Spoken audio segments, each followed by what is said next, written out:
এখন তোমরা এখানে কেন এসেছো?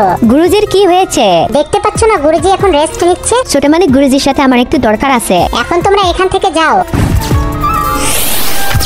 দাদাজি তুমি কি ঠিক আছো? ছোট, আমার কি হয়েছে? আমার শরীর এত ভিজা কেন? দাদাজি তুমি পানিতে লাফ দিছিলা। পানিতে ঝাঁপ দিয়েছিলাম? না না, এরকম না। আমি যখন মাছকে খাবার দিচ্ছিলাম, কে জানি আমাকে পিছন থেকে ধাক্কা দিছে। কিন্তু দাদা তুমি তো কখনো মাছকে খাবার দাও না।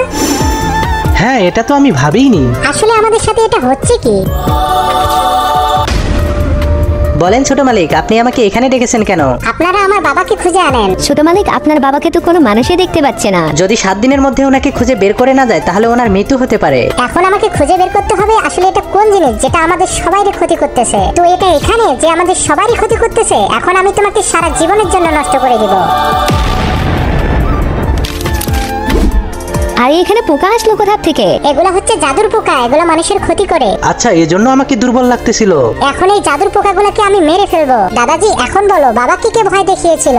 এটা জানার জন্য আমাদের পুরনো বাড়িতে যেতে হবে। আমাকে ওইখানে নিয়ে চলো। বন্ধুরা, পার্ট 2 দেখার জন্য ভিডিওটাতে লাইক দিয়ে চ্যানেলটি সাবস্ক্রাইব করে রাখুন।